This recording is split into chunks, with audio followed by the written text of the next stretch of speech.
for years been, we haven't even copyrighted our material. We allow people to copy it, to give it away. That's what we want. Then they're saying through their worldview that the ocean's mixed with the rock and made, you remember what it made? Soup, that's exactly right. Soup?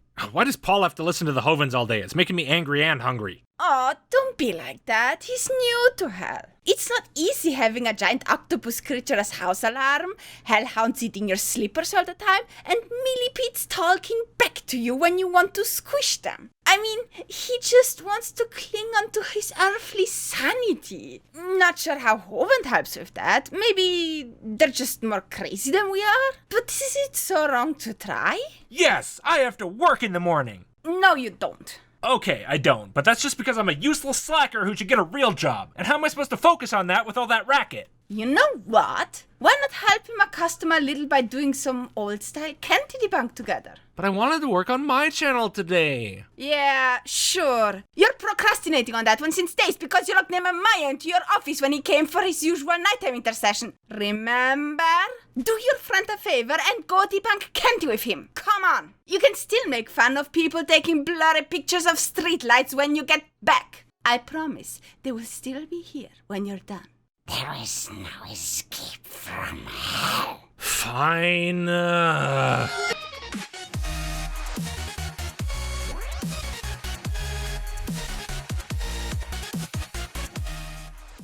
Welcome to Paulogia, where a former Christian takes a look at the claims of Christians.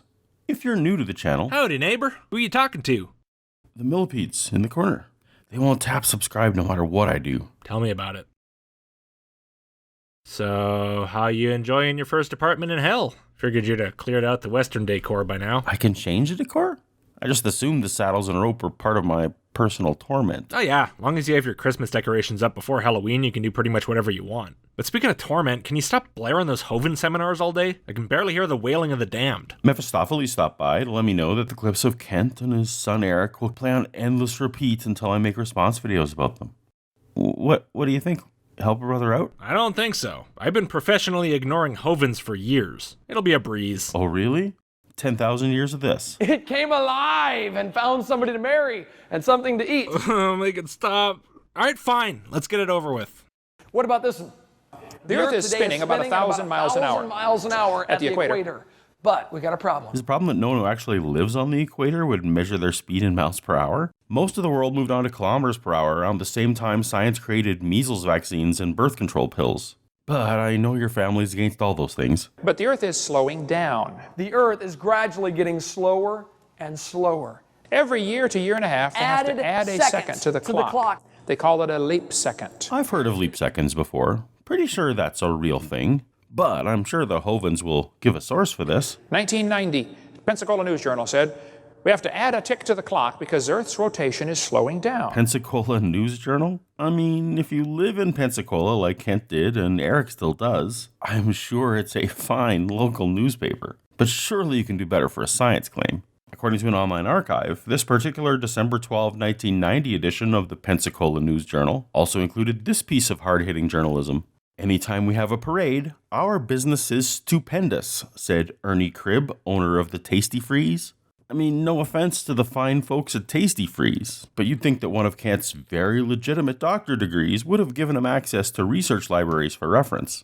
Or at least this article from Science magazine, one of the most respected publications on the planet, in 1987, which detailed the phenomenon. They've had to add 1 second to the clock to have the clocks accurate. Eric's slide is even worse. Why does it stop at 1996, more than 10 years before his presentation? Oh, I see. It's just a copy of Kent's slide, with the very same clippings from the June 1994 issue of Astronomy. But with the advent of Google, the Sun added in the name of the UTC time consulting body, the International Earth Rotation Service. Maybe something from the IERS website would have been better reference. Now kids, this is going to be complicated, so listen carefully. The Earth is spinning, but it is slowing down. So that means that it used to be going faster. How many can figure this out now with no help? Okay. I mean, I'd put up my hand, but you already told us the answer, so... We're slowing down, not by much. And if you go back... The Earth is only 6,000 years old. This is no problem. No big deal. It was going a little faster when Adam was here. He wouldn't notice. He didn't have a watch anyway, as far as we know. Adam and Eve might have had like a 24-and-a-half-hour day, okay? Wait, 24 and a half hours? The whole point of this segment is that the Earth was spinning faster in the past, and Eric throws out a number that would make the day half an hour longer instead of shorter, like a faster spinning Earth would have. Now I guess we know who Kent was dumbing this down for. If you take the current rate of increase, 1.7 milliseconds per day, and extrapolate that back 6,000 years, which we absolutely shouldn't do, by the way, because this rate has been accelerating even in the 100 years or so we've been watching it. But if you're Eric, and you actually understand the script you're reciting, and the math you're trying to do, the days for Adam and Eve would have been around 23 hours. I know math and science aren't your favorite. You'll get them next time. But you Some want me of to these guys believe that want the me to Earth has believe been the here Earth is for billions of years years? old. Now we got a problem. Because the winds on Earth are created by the Coriolis effect because of the Earth spinning. When you consider a spinning globe, objects on the equator are moving a further distance than objects near the poles. But in the same amount of time, so is therefore going faster. When something moves north or south, its momentum makes it temporarily faster or slower relative to the new latitude's rotation speed, and gives the perspective illusion that something moving in a straight line is instead moving in a curve. This is called the Coriolis effect. But it is not the primary source for winds on Earth, as Eric suggests. Wind is caused by differences in atmospheric pressure, due primarily to uneven heating of the Earth's surface. Air moves from areas of high pressure to areas of low pressure, causing convection currents both in large and small scales for global and local winds. But none of that helps sell a young Earth, because local winds move over distances too short to be affected by the Coriolis effect, even a stronger one, and are relative in motion to the rotation of the Earth regardless of what that speed is. Gusts of wind wouldn't have any noticeable changes. You go back just a few million years, the Earth would have been spinning so fast that the winds from the Coriolis effect would be 500 miles an hour. 5,000 miles an hour from the Coriolis effect. Wait. How fast would the winds be? 500 miles an hour. 5,000 miles an hour. Is it 500 or 5,000? That's a pretty huge difference, and I have no way of checking which it is because the Hovinds don't cite any sources for this, nor provide any math. To compare, let's look at Jupiter, our solar system's largest planet as well as the fastest rotator. A day on Jupiter lasts just 9.5 hours, where Earth's shortest days are estimated to have been around 14 hours. The surface of the Earth at the equator is rotating about 1,000 miles per hour, sticking to the Hovind units for clarity's sake, while Jupiter's equator is moving at nearly 28,000 miles per hour. Despite the massive difference in size and speed, Jupiter's top Coriolis wind speeds are around 610 miles per hour. Even Eric's lower 500 miles per hour number doesn't seem reasonable, let alone Kent's 5,000 miles per hour claim. Wind isn't actually the weather factor most likely to be impacted by increased Coriolis. It's hurricanes. The spinning motion of hurricanes is driven in part by Coriolis. Hurricanes would likely be more frequent and of higher intensity during these shorter days. Other impacts of a faster spinning Earth would include everything weighing less and raised water levels, which are effects consistent with what we find going back in the geological record. And you think dinosaurs lived 200 million years ago? Oh, I know what happened to them. They got blown off, man. They couldn't handle that kind of wind. Cute, but no. You know, they say petrification takes millions of years to do. It doesn't take long for things to petrify. Petrification can take place very rapidly. Okay, here's a piece of petrified firewood. A log that you can see the chop marks on.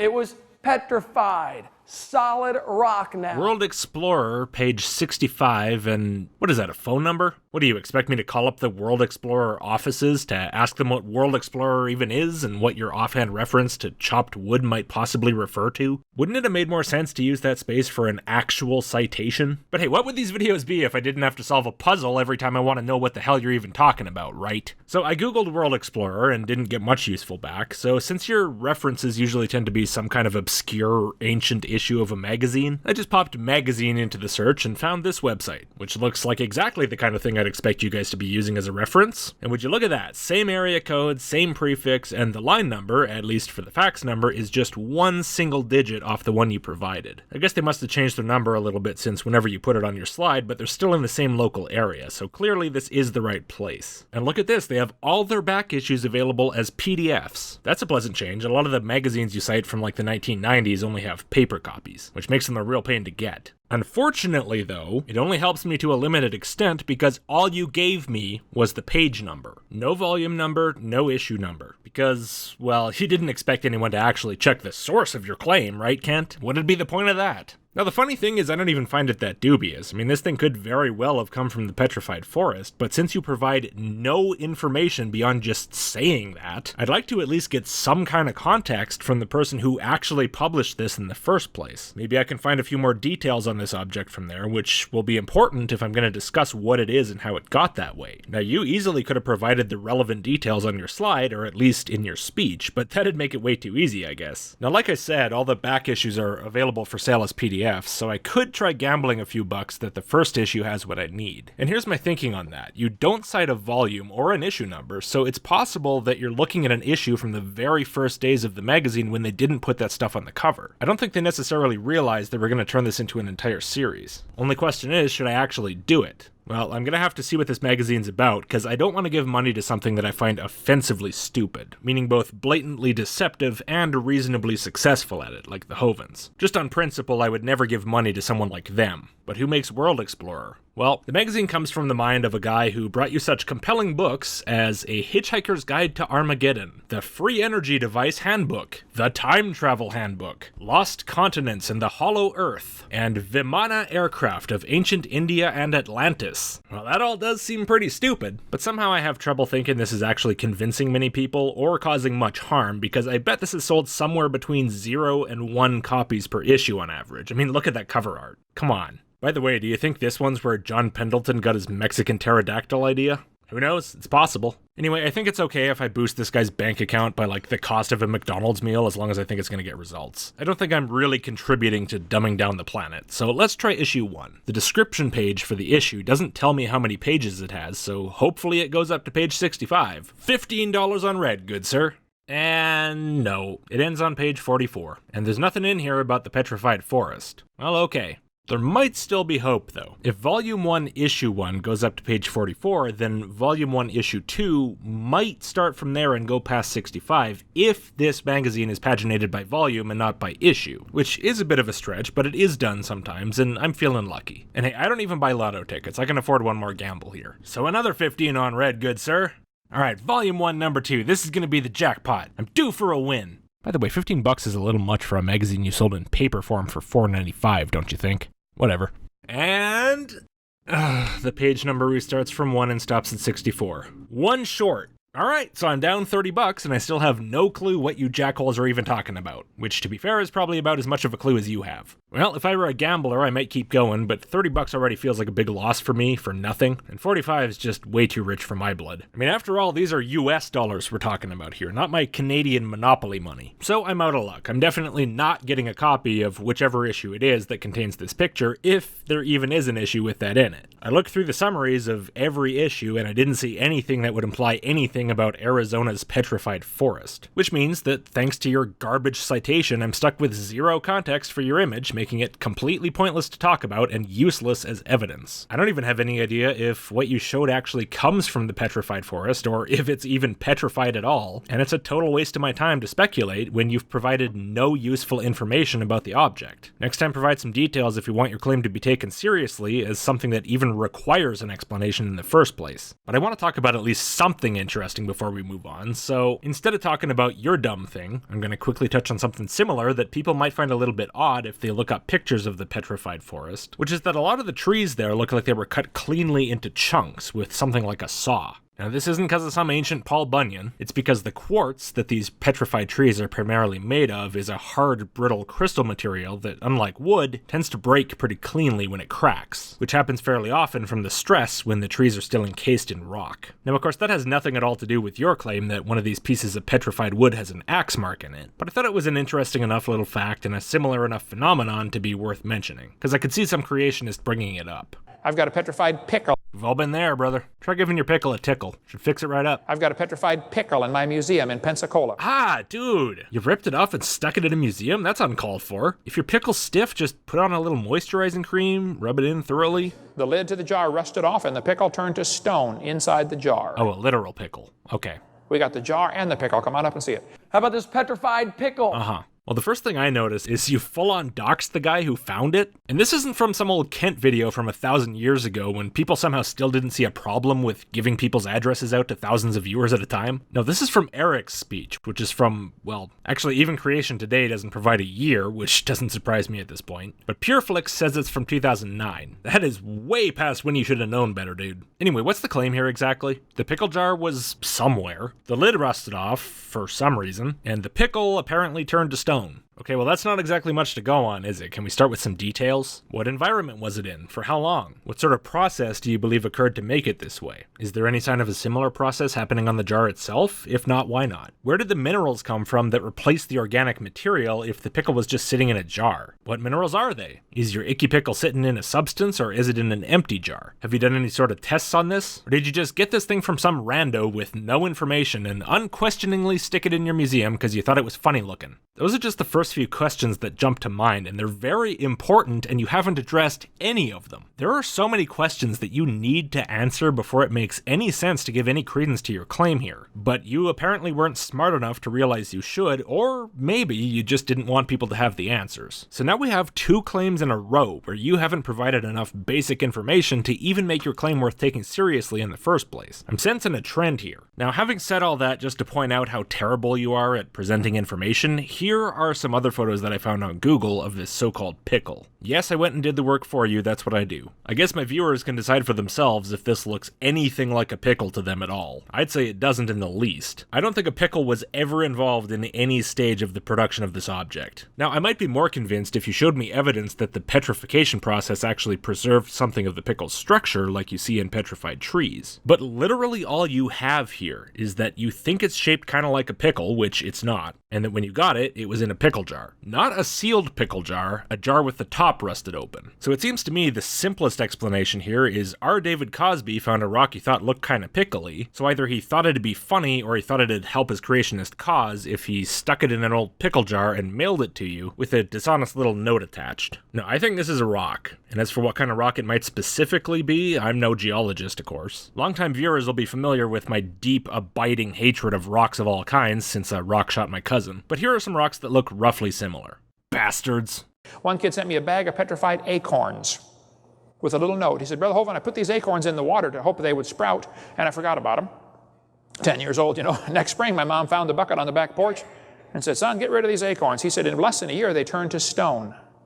I've got them in the museum. Stop and see our Dinosaur Adventureland in Pensacola, Florida. Yep, definitely a trend. You're 3 for 3. Not even a picture this time. I guess it's good there's no slide. You probably would have just doxed the kid, but come on. It's not like the picture really helped your case last time because it just looked like a moldy pickle, but at least it was something. This time you haven't even given me that much to go on. Just some kid said some acorns turned to stone in a bucket of water, and then he stuck them in a bag and you stuck that in your museum and never even took a picture to stick on a useless slide. Guess you just couldn't be bothered. Here, let me help you out. Wow, look at them petrified acorns. Praise Jesus. Anyway, at this point I could just ignore this completely because you got nothing, but I'll give it more attention than it deserves and think out loud for a few seconds. So what's the story here? Kid takes some acorns, puts them in a bucket of water for a year, they turn to stone, the organic material being replaced by some kind of mineral. Right, so just like the pickle, where'd the minerals come from? The water might have had a little bit of calcium in it, but you're talking about full-on petrification, and not even with like flowing water that would constantly be resupplying minerals. Standing water in a bucket. Setting aside the fact those acorns would probably rot long before they would petrify, how is that supposed to work? Did Jesus want you to have a display for the museum so he repeated his water to wine miracle, but this time he turned acorns to stone? I mean, based on the story as you tell it, I don't see another way. Whether the process makes any sense or not isn't the point. You don't even have the required materials to make it happen. Who knows, maybe I'm missing some crucial details here. And whose fault would that be, guys?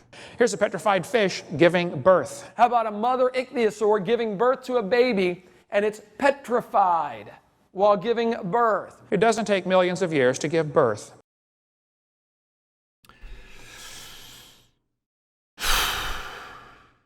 I need a moment. Hold on. Right.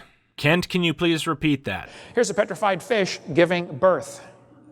It doesn't take millions of years to give birth. Praise God. Okay? Let's just sit quietly for a moment and let that sink in.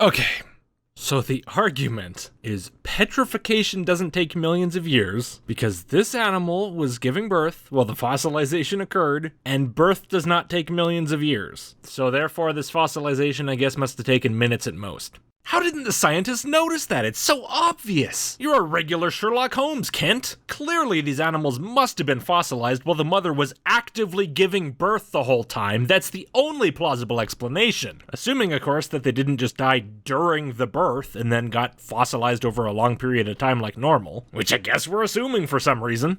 Ugh.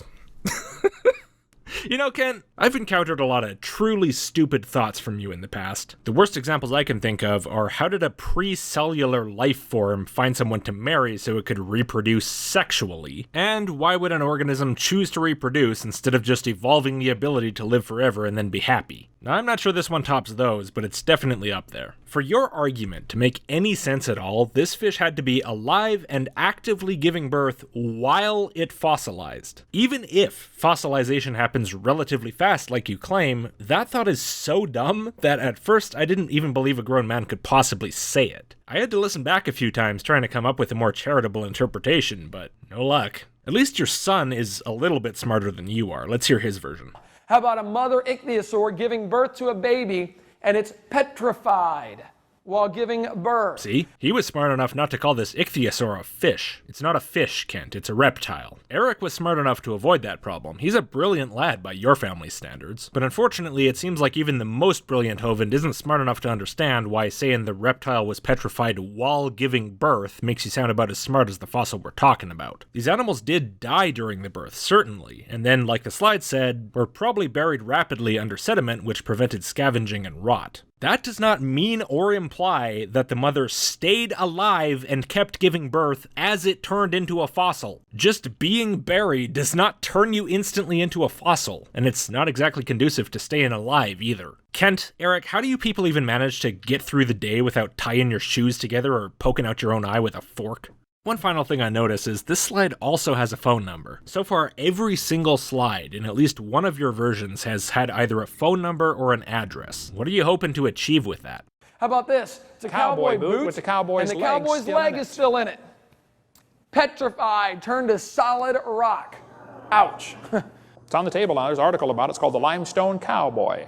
Another phone number. Why? You know what? I'm not even going to bother asking. So I addressed this claim way back at the start of 2012 in the first Hello, I'm a Scientist, I believe. And I'm sure I didn't do the best job. A lot of people really love those old videos because I was clearly having fun making them and they're kind of light and silly, which is mainly because I did them super late at night, unscripted, while deliriously tired and usually slightly tipsy. But the consequence of that was it also meant the actual debunking was pretty lazy, so there's a lot I'd do differently if I could do it all over again. And that'd probably make it a little bit less funny and a little bit more dry, but that's a trade-off I can accept as long as the debunk holds up better. Anyway, at least I can do this claim over again, so that's cool. Let's start with the slide. Petrified cowboy leg, found in a dry creek bed near the West Texas town of Iran. Really? Iran, Texas? Okay. About 1980 by Mr. Jerry Stone, an employee of Corvette Oil Company. I don't really care who he works for unless it's relevant. How is it relevant? The bones of the partial leg and foot within the boot were revealed by an elaborate set of CT scans performed at Harris Methodist Hospital in Bedford, Texas on July 24, 1997. The radiologic technician was Evelyn Americas, AART. Well, I appreciate having some specific details for once. It's just too bad there's specific details that do absolutely nothing for me, unless you include the actual scans. How is telling me who the radiologic technician was going to help me establish that this is actually good evidence? It's not. A complete set of the scans remains with the boot at the Creation Evidence Museum in Glen Rose, Texas. Pointless phone number?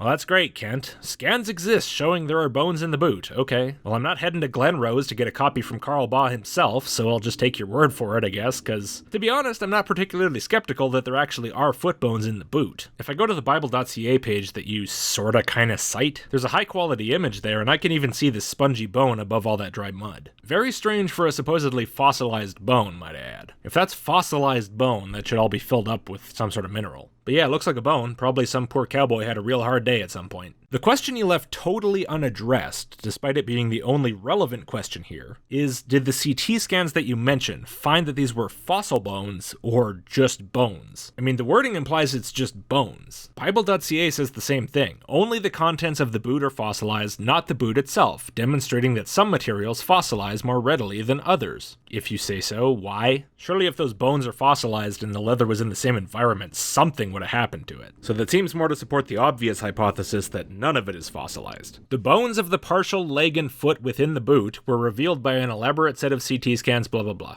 Did you notice the switch there? It wasn't hidden very well. We switched straight from the contents of the boot are fossilized, implying that the bones are fossilized, to simply the CT scan found bones in the boot, which does absolutely nothing to support the fossilization claim. The presence of bones in a boot is easily believable. It doesn't make me believe there's fossil bones in the boot. Now, I seriously doubt that you or Bible.ca would have chosen such vague wording if these scans actually showed that the bones were fossilized. I'm pretty sure you all would have been crowing about that as loud as you possibly could. The CT scans found that the bones were in fact fossilized. But instead, the best you can muster is to conflate your fantasy of fossil bones with the actual finding of modern bones. Even based on the pictures, it doesn't look remotely fossilized. Like, it looks like there was a foot and a bit of leg in the boot. The meat rotted away, and at some point was replaced by mud because it was sitting in a creek. The mud was molded into the shape of the inside of the boot and dried. I mean, clearly that is not leg meat in there. And that's the end of the story. None of that has anything to do with fossilization, or petrification as you're calling it. Do you seriously expect people to buy this just because a CT scan found a bone in a boot? A bone that's visibly sticking out the top of the boot?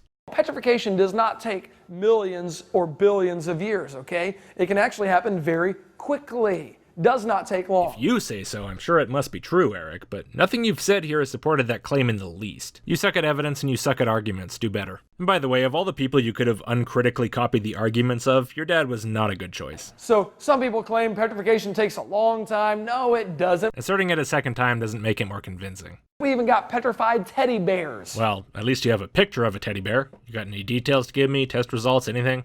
No? Forget it then. Useless. Petrification does not take millions of years. It can actually happen very, very quickly. Saying it a third time doesn't make it more convincing either. Petrification can happen real fast. Petrification can happen real fast. Petrification can happen real fast. Is it true yet? Couldn't we just have said that merely being covered with minerals, like this teddy bear, isn't remotely the same thing as having living material actually replaced by minerals, like in dinosaur bones? Paulogia. Only your everyday stereotypical cookie cutter debunker would go through this whole process of explaining what a fossil is, how it gets formed, why these examples are not really fossils. You get the gist. Well, we'd hate to be stereotypical or cookie cutter. Exactly. But you know, when they drill into the ground, sometimes they hit oil. I've heard that poor mountaineers, those who can barely keep their family fed, can be shooting at some food. When up through the ground comes some bubbling crude. Oil, that is. Black gold. Texas tea. We have oil in the ground that is under tremendous Incredible pressure, like 20,000 pounds per square inch. Scientists that study the rock over the oil that's under like 20,000 psi. Well, the guys who study this problem say, you know, the oil has some pressure simply because of the rocks on top of it. It's called the overlying weight of the rock, the overburden. That produces pressure. But the oil pressure is greater than the weight of overbearing rock.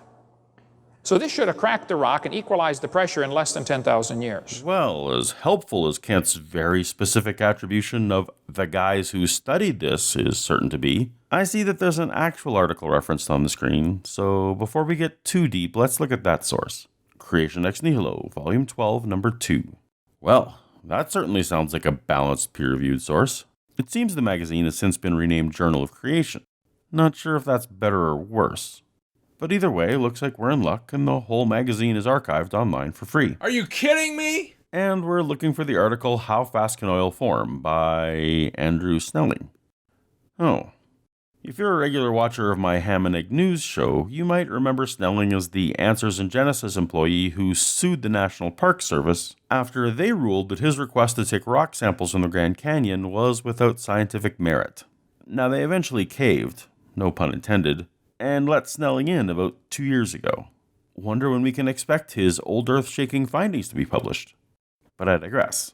It seems this article, How Fast Can Oil Form, is pretty much just about how fast oil can form. citing various instances where engineers have been able to prompt oil formation from biomaterial under laboratory conditions that don't exist in nature, or even a worldwide flood. It doesn't actually put forth any of these ideas as the likely scenario for Earth's natural oil reserves, but rather just wants to cast doubt on the idea that large amounts of time are necessarily necessary. That doesn't follow, of course, and is maybe a topic for another day. But we're here because this article is Kent and Eric's citation for those oil pressure claims. But Snelling doesn't once mention oil pressure at all, let alone these specific numbers the Hovinds are throwing around. This wasn't so much a citation as extra credit homework. Okay, well, if all that's true, then I have a question. Why do we still have oil pressure in the world today? But first let's ask, is all of that true? I really tried to find these sources for the Hovind numbers. Eric's own search engine brought up nothing. There are a few creationist websites that point to the 1999 book Tornado in a Junkyard by James Perloff, but that merely poses the question, how could they have lasted that long without leaking, without providing numbers or any citation? Creation Research Society Quarterly in 2007 put forth the same oil pressure claim, but the extent of their backing is the sentence, "In real-world conditions, it is difficult to imagine sedimentary rocks remaining so impermeable for so long." Difficult to imagine is merely incredulity, not scientific support. Now, my Earth home is in Alberta, Canada's Texas, which has more oilfield geologists than Britain has tea drinkers. And this Hovind clip is fast becoming my province's favorite sitcom. First things first, let's find out a little more about these 20,000 psi reservoirs that the Hovinds were excited about by pulling up a hydrostatic pressure calculator. You see, it's not the weight of the material above the gas that is the main cause of the pressure, as Kent seems to think, but rather the depth of the reservoir. Crude oil density ranges from 870 to 1,000 kilograms per meters cubed, but let's use 930, which is considered medium and typical. We are looking for a calculation that gets us to 20,000 psi. And voila! Such a reservoir would be at a depth of 15.11 kilometers, or 9.388 miles for our Florida friends. The Hovind diagram is showing just two thin layers roughly the height of a tree, a misleading image for what is actually over 9 miles of rock. Now, it seems that the Hovind are making a claim about what is referred to in the oil field as the fracture pressure or fracture gradient, the pressure required to induce fractures in rock at a given depth. As you can imagine, the type of rock affects this calculation, but I don't think any of us want a detailed geology lesson today. Instead, let's jump to the end and take note of two main generalities about the fracture gradient for any rocks. First, as you can see in this example graph, not only does the pressure required to fracture the rock increase the deeper we go, after all, the fracture gradient is measured in psi per feet, but the rock's fracture gradient, overpressure shown here in yellow, tends to outpace the oil's hydrostatic pressure gradient, underpressure shown here in red, the deeper one goes. So, the deeper the well, the less likely this Hovind scenario. And the second and more important thing to note is that there is no time component in the fracture pressure calculation, because it's not a function of time. It's psi per foot, not psi per year. When a reservoir reaches pressure equilibrium, it's not a matter of a specific length of time, 10,000 years or otherwise, until a fracture happens. The equilibrium will continue indefinitely. Years, thousands of years, millions of years, or even billions of years, staying stable until something external alters the conditions of the equilibrium, say a sufficient earthquake, or perhaps a drill bit from above. Of course, not every reservoir is in a state of equilibrium at all times. Oil can and will move, though it's worth noting that in conditions that can't contain reservoirs, reservoirs don't form in the first place. Oil pressure simply isn't an argument for the age of the Earth, because the equilibrium pressure in an oil reservoir is oblivious to time. And I'm out. That's my Hovind limit for the day. We can't stop yet. I can't leave hell until I've debunked the whole seminar. I've got to get back to Earth to make videos about theology. Wait, you don't know? Well, this is awkward. Logicked? Know what?